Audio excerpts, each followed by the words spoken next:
morning and welcome to Morning Movie News. Now, first off, I'm sure some of you are thinking, Grace, how can you not be covering the huge news to come out of Disney's shareholder meeting yesterday? I mean, we're talking Frozen 2 officially confirmed and a whole slew of Star Wars news. Well, actually, not a slew, but still some significant information. And the answer is that news was too big to sit on. So as soon as it dropped yesterday afternoon, I covered it right away on the main Beyond the Trailer channel. And there's a link to that coverage in the video description. But also by doing that, I opened up some room in today's episode because otherwise it wasn't a huge movie news day.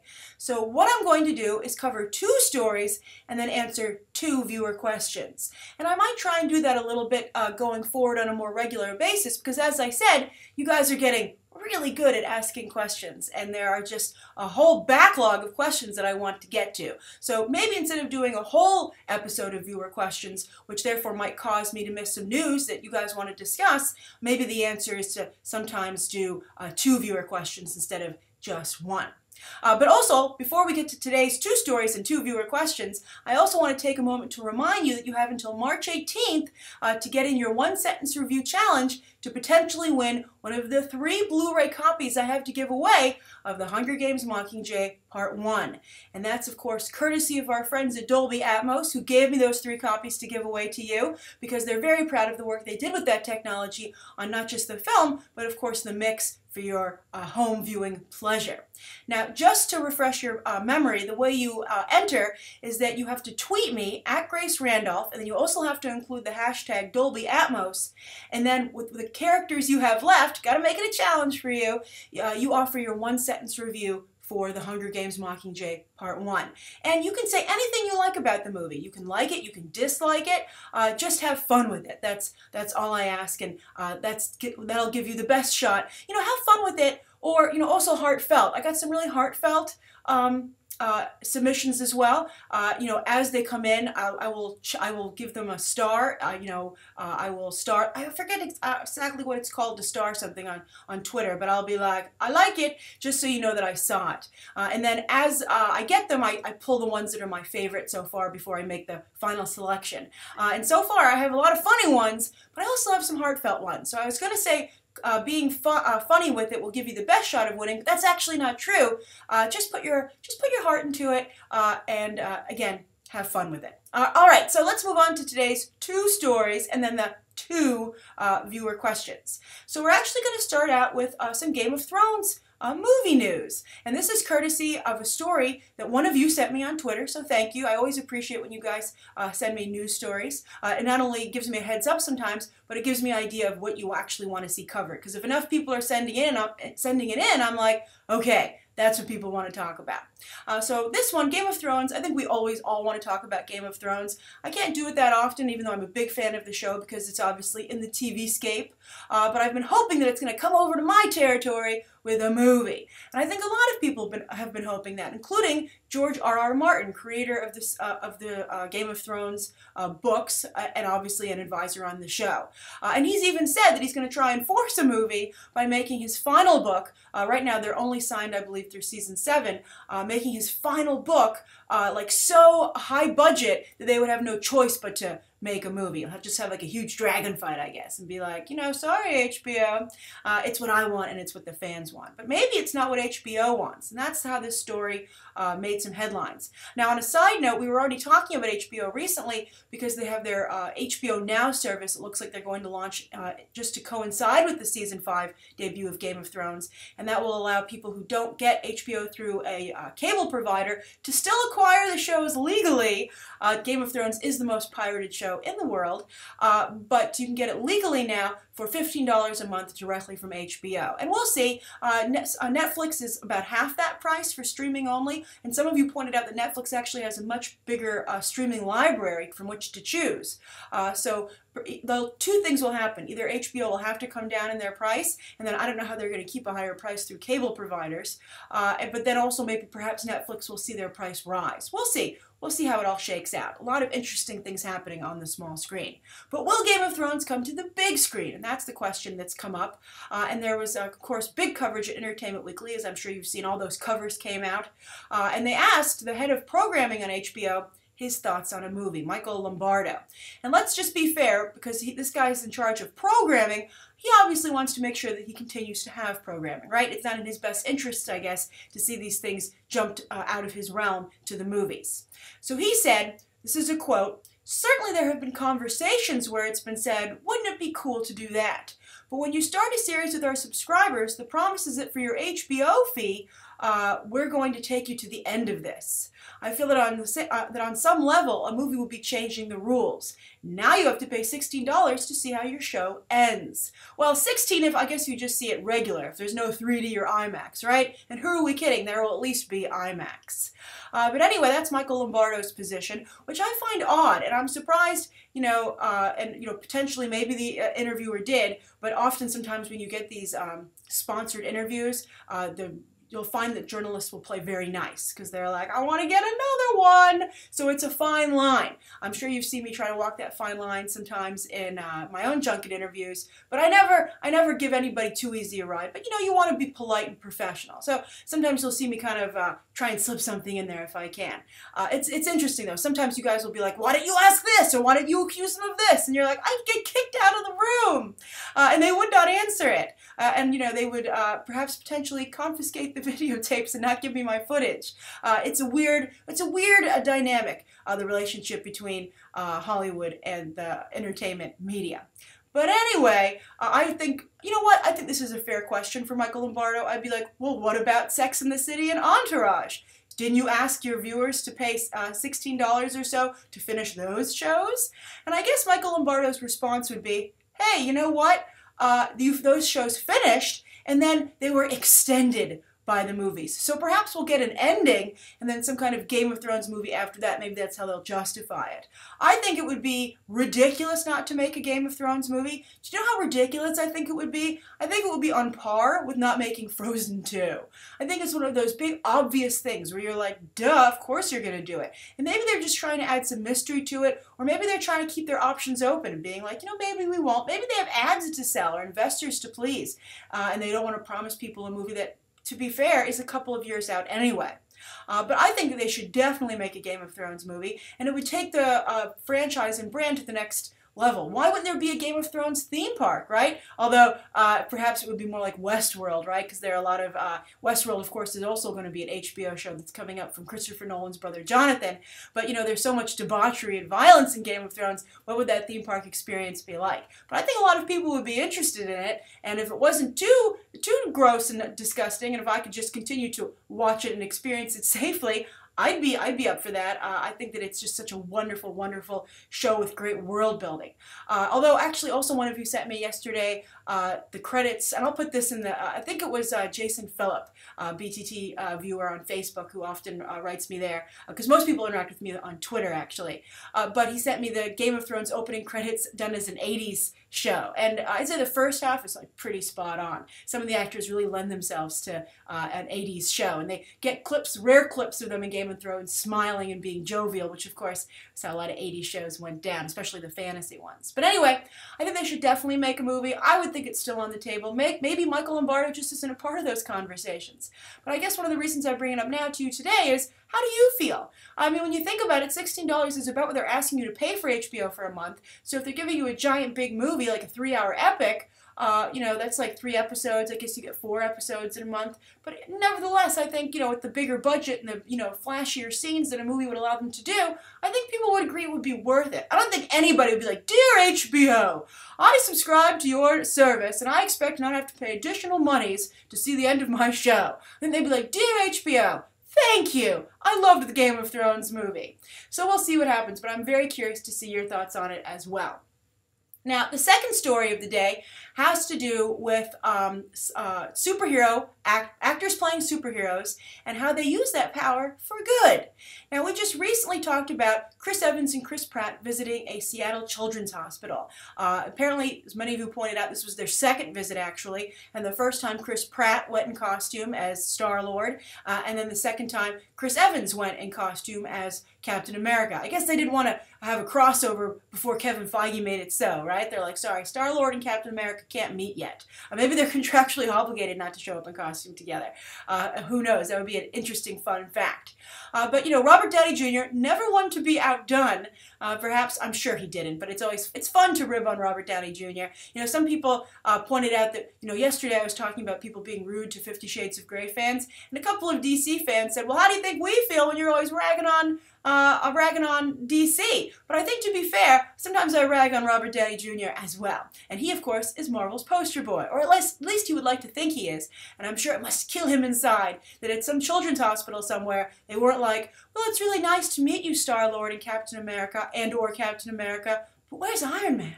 Well, Robert Downey Jr., of course, took to the internet yesterday with a great video, and so even if it might have stroked his ego a little bit as well, it was such a wonderful thing that he did. Now, if you haven't seen this, I put a link in the video description to that as well, so I hope you'll go check that out.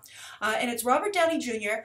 In character as Tony Stark, going to visit this little boy named Alex, 7 years old, who has he needs an arm, basically. He born with a birth defect, and so he's actually benefiting from this program run by a engineering student, Alberto Monero, who uses 3D printing to provide affordable bionic limbs. So he made an arm for little Alex, and this was all actually, by the way, done by Microsoft's The Collective, which it was also, Albert Monero. If you go watch this video, it will also give you information on how to support Monero's work, etc. through his, I think it's called Limitless, but with a, limb, like with a limb, with a B in there. But then also The Collective contributed to this. That's Microsoft's initiative to highlight how students are helping to change the world. So a whole lot of good going on here. So anyway, Robert Downey Jr. in this video shows up as Tony Stark to give young Alex his bionic arm as something from Stark Industries. And then he also brought an arm for himself to try on, his own Iron Man arm, of course, which he went to another room to put on. But it was a really touching video. It was very nicely done. And it's worth watching, not just because it's a wonderful thing, but also it's fun to see little Alex keep his cool. He knows who Robert Downey Jr. is, and he knows who he's talking to, but he plays it cool. He's an awesome little dude. So I loved it. I thought it was great. And Robert Downey Jr. really did a wonderful, fantastic job with it. Very sweet. Also, on a side note, I think it's interesting that this was done for Microsoft, since Disney has such strong ties to Apple through the Pixar deal that they made. Steve Jobs became a huge shareholder in Disney as a result of that acquisition, and also, I believe, for some time sat on the board. And I think still to this day, there's a very strong camaraderie there. So to see a Marvel character show up in a Microsoft initiative maybe might raise a few eyebrows. But if it's for such a good thing, who cares who's behind the scenes? Now, I think this also speaks to something that just is happening at large, is that superheroes become so popular, they become something that could be inspirational to the community, and that they're, these actors aren't above. It's funny, Chris Evans is someone who, I heard this, through my time at Marvel, and others have heard similar, and that Chris Evans couldn't be bothered to provide the voice for the toys for the first Captain America movie. He had his brother do it. Or I think he said his brother could do it, but they had someone else do it, because he just didn't feel it was, maybe he felt he wasn't getting paid enough, or he didn't feel it was worth his time, whatever. But it's come a long way from there, where he won't provide a voice for toys to going in costume to children's hospitals. And I'm glad to see that. I think, you want to see this kind of support, and people, considering the huge paychecks they make off of these movies, this is a great way for them to give back to the community in that regard.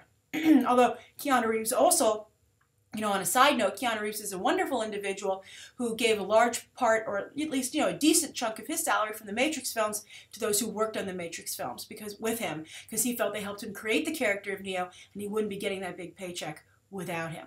That was a really special thing to do. But we're talking here about in terms of, charity work, etc. And I don't think Keanu Reeves felt what he did was charity at all. He felt those people earned it.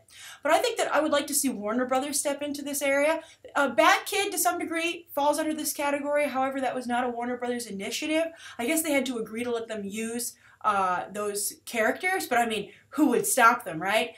They are getting involved in the Bat-Kid phenomenon now. They are Warner Brothers is distributing the documentary Bat-Kid, and then of course New Line just acquired the distribution rights to Julia Roberts' film adaptation that she's going to do of the Bat-Kid story.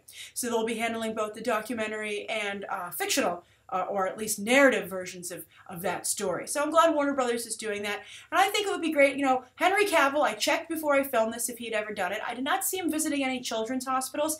It is worth noting that he does quite a bit to help the Royal Marines.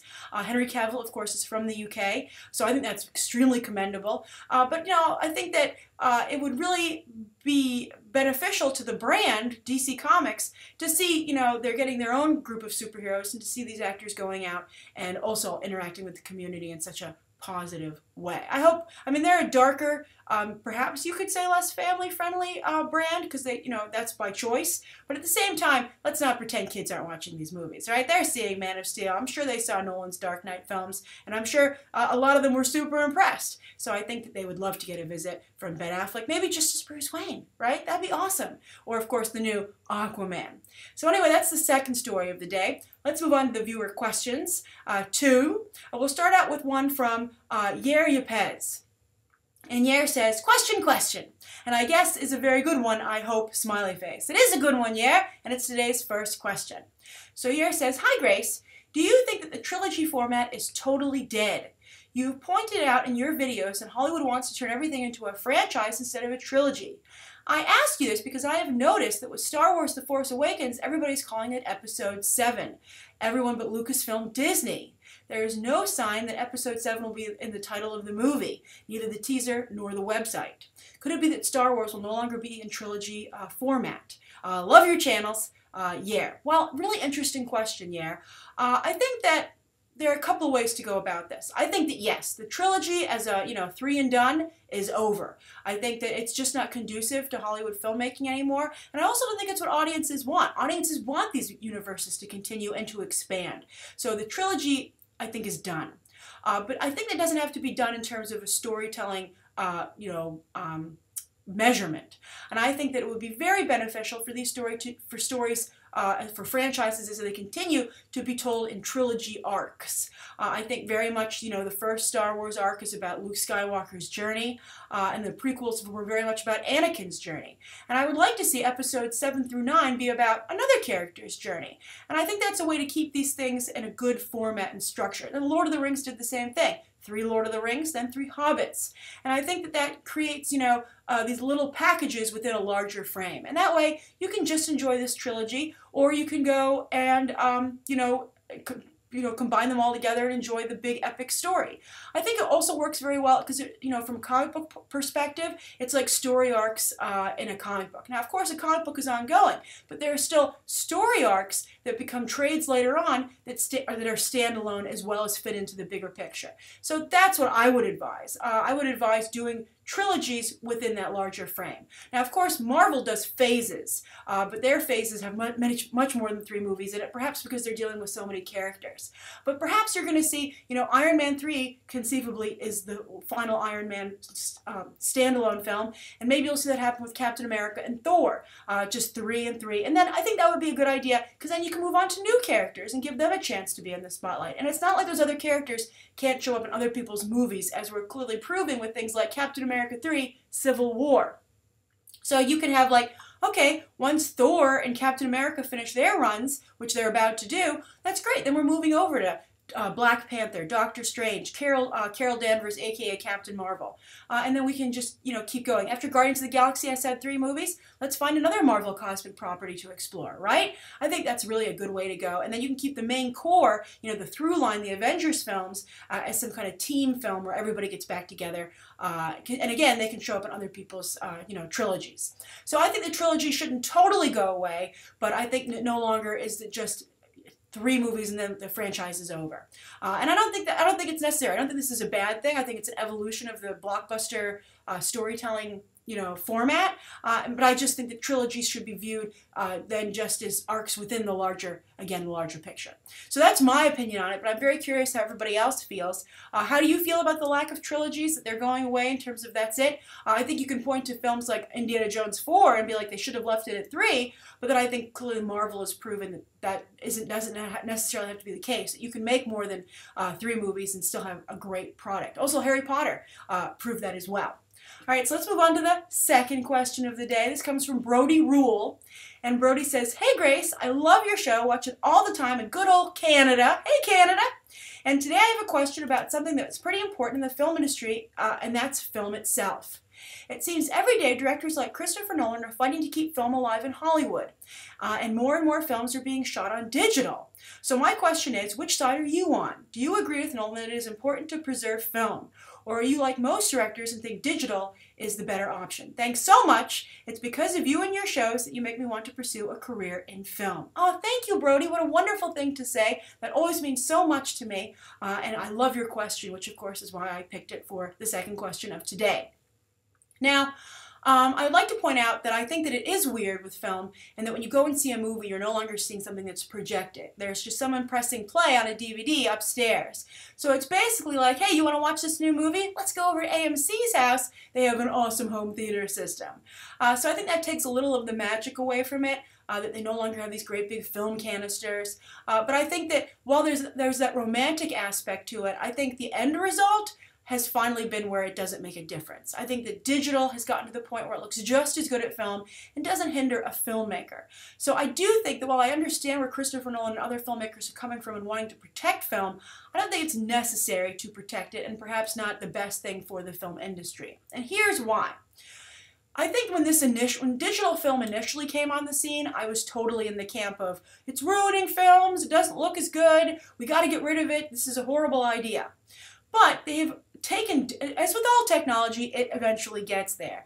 And they have taken digital film to that point where it looks just as good and cinematic as something shot on film. For instance, let's discuss two current or recent films that were shot digitally. One is Gone Girl. That is a beautiful film where all the colors look good. You know, sometimes they say blacks don't look so good digitally. The black, very dark film, because it's David Fincher, it looks excellent. And it was incredibly cinematic. And I think it fits all the visuals from David Fincher's whole career when he was shooting on film. So I think it looks really, really good. Now another example, and I think this could potentially blow your mind, did mine, and that's that Mad Max Fury Road, which is coming out this summer, was shot digitally. And that is just one of the most beautiful films I've ever seen, and I haven't even seen it yet. But just from the trailers, you can tell that this is going to be a cinematic feast. I mean, it looks like, as I've said, a Peter Lick painting come to life. And of course, Peter Lick shoots digitally, I believe. I would think he does. He's a pretty modern guy. So I think that shows that the kind of end result that you would get with film is certainly something you can do now with a digital camera. And then the other reason that I think that digital film is important is because of the what it affords the filmmaker. It's cheaper to shoot on, it's cheaper to process, it's great for film students. You know, you can make something that looks great without having to spend a ton of money with you know, getting the film, shooting on film, then having to, you know, have it developed, cut with the negative, etc. It's just a whole lot of extra unnecessary steps at this point. Why put yourself through that? And then also, you know, and then I think the other situation is that, again, since it's so cheap, it allows you to shoot more. You can take bigger risks. You know, you're not like, oh, this is so horrible. You know, I opened up the canister, I exposed all the film inside to light, we have to reshoot all that. You don't have those kind of problems anymore or accidents on set. And also you can have tons and tons of takes till you get it just right, and it isn't substantially more expensive. And then you can, you know, you don't have to pay to develop a lot of those takes. You pick, well, I guess you always could pick which ones you like and just print those, but still, you're not literally like, you know, burning money, because that digital card, once you've wiped it after you've transferred the footage, can be reused. So you're really only taking up people's time. And I think some filmmakers go a bit too far, but I think that it's important for cinematographers to embrace digital. And for instance, Mad Max Fury Road, John Seal, the cinematographer, says that's his first ever digital film. And he knocked it out of the park. So I think that people shouldn't be afraid of this technology or think it's like it's this big bad monster. It's not. I think it's really, again, it's a boon to filmmakers, it's a boon to the industry, and I think it's going to free up a lot of money to go and do other things. And also, just think of the impact on the indie film market and how much easier it is to make those movies as well. And again, aesthetically, they've gotten to the point where it looks just as good. So while I understand, again, what Nolan, and I believe J.J. Abrams also is a big proponent of film, I think it's awesome. but I don't think it's necessary, and I think that there are perhaps other things that you would want to take care of in film that are bigger problems than that. For instance, I have to say it, the lack of diversity, in terms of who's on camera, both in terms of gender and ethnicity, and then of course the horrible, fact that women in the industry, both in front of and behind the camera, aren't getting paid as much as the men in the industry, as Patricia Arquette alluded to at the Oscars. And there are tons and tons of issues. How about making a better movie? You know what? I'd like to promote, that's what I would say. I'm going to advocate quality scripts. So I'll be like, you know what? I think screenwriting is an endangered, profession, and I think we really should pay more attention to it. So I would wish that these filmmakers perhaps would spend their time promoting something like that. So that's my take on it. And as you can see, I give everybody a hard time sometimes. Although, as one of you pointed out to me, and I appreciated it, I give things a hard time when they deserve it. All right, thank you so much for tuning in. That's today's episode. I hope you enjoyed it. Please write down below what you think of today's top 2 stories and the 2 viewer questions, and let me know anything you'd like to see covered on Monday and any questions that you might have. Thanks for watching. Bye.